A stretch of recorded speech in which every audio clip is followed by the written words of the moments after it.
안녕하십니까. 12월 23일 김경국 TV 시작하겠습니다. 이재명은 정말로 알다가도 모를 인물입니다. 항상 남들이 쓸마하라고 이렇게 생각할 때 허를 찌릅니다. 속 보이는 짓을 눈치 안 보고 그냥 내지른다는 말이죠.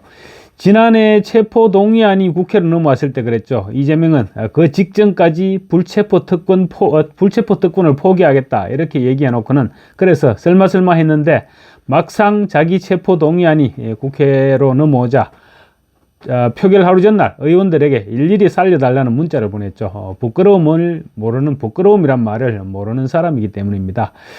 비슷한 짓거리를 또 했습니다. 윤석열 대통령 탄핵 심판에서 국회 탄핵 소추단의 대리인단을 맡을 17명의 변호사를 선정했는데 그 명단이 그야말로 가관입니다. 이재명의 변호사비 대납 의혹을 물씬 풍기는 그런 명단입니다. 온갖 송사에 시달리는 이재명이 살아가는 방법인지는 모르겠습니다. 그렇지만 이번에는 이재명이 제대로 재발등을 찍은 것이 아닐까 이런 생각이 듭니다. 대리인단에 포함되는 변호사는 돈도 돈이지만 또 홍보가 된다는 굉장히 좋은 홍보 수단이기도 하죠. 대리인단이라는 것은 출발은 또 뭐 금액이 그렇게 높게 책정되지는 않는다고 합니다. 그렇지만 갈수록 금액이 올라가서 결과적으로 전국적으로 봐서는 적지 않은 금액을 가져가게 된다고도 합니다. 문제는 이재명과 김혜경의 변호를 담당했던 로펌 변호사들이 대거 포함됐다는 것입니다. 그동안 이재명은 수많은 재판을 받아왔고 지금도 무려 5건의 재판이 진행 중이지만 재산은 큰 변동사항이 없습니다. 이재명이 지금 5개의 재판에 16명의 변호사를 선임한 상태입니다. 변호사비만 최소 10억 원이 넘게 들어갈 것으로 그렇게 추산되고 있습니다. 지금까지 거쳐왔던 재판들도 부지기수입니다. 그런데 이재명은 의도적으로 재판을 계속 지연하고 있습니다. 재판이 길어지면 변호사 수임료도 덩달아 늘어날 수밖에 없죠. 그런데 이재명은 그런 부분은 전혀 신경을 쓰지 않고 있습니다. 변호사비에 얼마가 나와도 괜찮다는 것으로 보입니다. 그런데 지난 3월 공개된 이재명의 재산 내역, 그러니까 2023년 12월 31일 기준입니다. 재산 내역에 따르면 1년 사이에 예금에서만 1억 4,500만 원 정도가 감소하는 데 그쳤습니다. 그나마도 이재명은 소비 증가 등으로 인한 재산 감소다 이렇게 소명을 했습니다. 경기도 법인카드로 생활비를 쓰다가 법화가 없어졌으니까 재산이 감소할 만도 하긴 합니다. 그런데 변호사비 지출 흔적이 없습니다. 미스테리입니다. 경기도지사 시절에는 경기도 고문변호사 등을 맡기면서 자신의 변호를 맡았던 법무법인을 밀어준 흔적이 일부 드러났습니다. 또 상방울그룹의 고문 등으로 변호사들을 등록해준 그런 흔적도 있습니다. 그리고 경기도를 떠나서는 총선 공천으로 변호사비를 대납했다는 의혹이 끊이지 않고 있죠. 실제로 이재명을 변호했던 변호사 상당수가 지난 총선에서 공천을 받아서 배지를 달았습니다. 누가 봐도 변호사비 대납 공천으로 의혹을 가질 만합니다. 만약에 원래 그런 인간으로 취급받는 이재명이 아니라 다른 정치인이었다면 그야말로 탈탈 털렸을 일입니다. 그런데 유독 이재명은 그런 짓이 발각돼도 큰 타격을 입지 않습니다. 원래 그런 놈이다. 그런 생각인 것 때문인 그렇게 생각하기 때문인 것 같은데 아이러니가 아닐 수 없습니다. 영국 최대 경제 일간지죠. 파이낸셜 타임즈는 이재명이 이처럼 논란이 많은 인물임에도 불구하고 좌익 선동가라는 속성 때문에 지지율을 높여 나갈 수 있다. 이렇게 분석하기도 했습니다. 이번에도 경기도지사 시절 버릇이 나온 것 같습니다. 국회 탄핵 소추단 대리인단에 변호사비 대납 의혹을 풍기는 인물들을 대거 포함시켰습니다. 탄핵소추위원장인 정청래가 최종 명단을 확정하기는 했겠죠. 그렇지만 이재명과 관련된 인물들이 무더기로 들어갔다는 것은 이재명이 추천했을 것으로 보는 것이 합리적인 의심이 아닐까 싶습니다. 서정욱 변호사가 대리인단에 포함된 변호사들을 일일이 분석했는데 놀라지 않을 수 없는 내용입니다. 정말 이래도 되는 걸까? 만약에 이재명이 나라를 맡으면 이런 일은 아무렇지도 않게 일어나겠구나. 그런 생각이 절로 나게 합니다.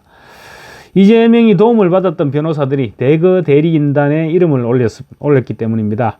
우선 대리인단 공동대표단에는 김이수 법무법인 공감 대표 변호사, 송두한 전 국가인권위원장, 이광범 법무법인 LKB 대표 변호사 등 세 사람의 이름을 올렸습니다. 김이수 변호사는 헌법재판소장 직무대행까지 지냈고 박근혜 전 대통령 탄핵 당시 헌법재판관이었죠. 그런데 법무법인 공감에는 지금 헌법재판관 후보자로 정계선 서울 서부지방법원장 헌법재판관 후보자로 지금 내정돼 있죠. 후보자가 되어 있죠. 헌법재판관 후보자인 정계선 서울 서부지방법원장 남편 황필규 변호사가 지금 법무법인 공감에 소속되어 있습니다. 그러니까 정계선 후보자의 남편이 소속된 법무법인 대표 변호사가 공동대표단에 이름을 올린 것입니다. 어제도 말씀드렸지만 좌파들의 뻔뻔함에 다시 한번 혀를 내두르게 됩니다.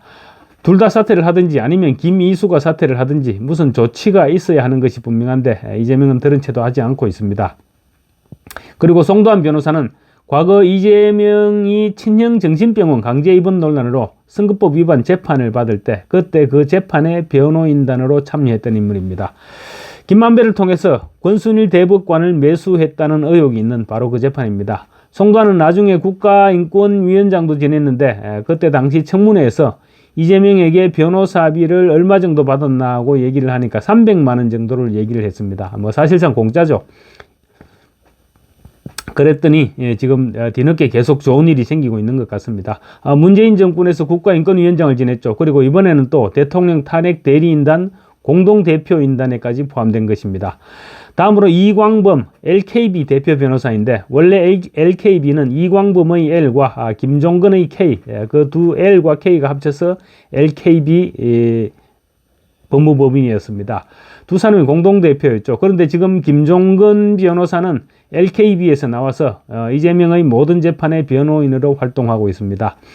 이광범 변호사는 이명박 전 대통령의 내곡동 사저 특별검사를 맡기도 했던 인물입니다. 대리인단에는 또 장순욱, 김형권, 성관정 등 LKB 소속 변호사가 무려 3명이나 더 포함되어 있습니다. 이광범 대표 변호사를 포함하면 한개 로펌에서 무려 4명의 변호사가 대리인단에 포함되는 그런 기록을 세운 것입니다. 대리인단에 포함되면 비교적 손쉽게 돈도 만지게 되기도 하지만 대통령 탄핵 대리인단에 소속됐다는 네임밸류를 가지고 홍보를 할 수 있게 된다는 점에서 로펌이나 변호사들의 입장에서는 욕심을 내볼 만한 자리인 것은 분명할 것입니다. LKB 공동대표이던 김종근 변호사가 나와서 이재명의 모든 재판을 관여하고 있는 상황에서 LKB 변호사 4명이 대리인단에 포함된 것을 누가 봐도 이상하지 않을까요? 이재명은 도대체 국가라는 것을 또 국가 조직이라는 것을 어떻게 생각하고 있으니까 이런 일을 이렇게 서슴없이 행할 수 있을까요? 대장동이나 백현동, 성남FC 등의 사건만 봐도 공과 사의 구분이라고는 원래부터 없는 인물인 것 같습니다. 또 그게 전부가 아닙니다. 이재명의 부인 김혜경의 선거법 위반 변호는 법무법인 다산의 김칠준 대표 변호사가 맡아왔습니다. 아니나 다를까 다산 소속의 서상범 변호사도 대리인단 이름에 명단을 올렸습니다. 서 변호사는 문재인 정부 시절 법무비서관 출신이기도 합니다. 이재명 측근들의 변호를 많이 담당하고 있는 곳이 법무법인 클라스 한결인데 한결 소속 변호사도 이원재, 권영빈 두 사람이 포함되어 있습니다.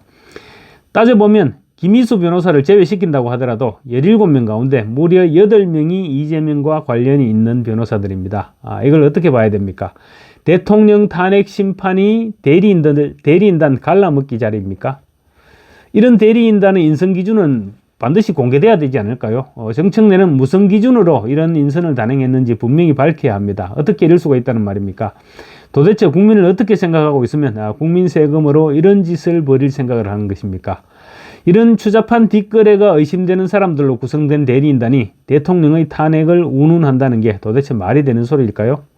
다 떠나서 대통령 탄핵이라는 이런 국가적으로 중차대한 사건을 앞두고 내가 빚진 사람들을 챙기겠다 그런 생각을 했다면 그야말로 놀라울 따름입니다.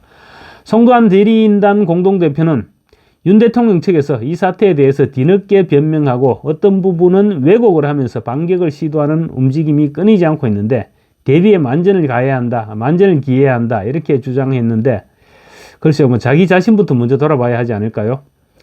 이재명에게 나라를 맡겨서 안 되는 이유가 정말로 하루에 한 가지씩 쌓여가고 있는 그런 느낌입니다.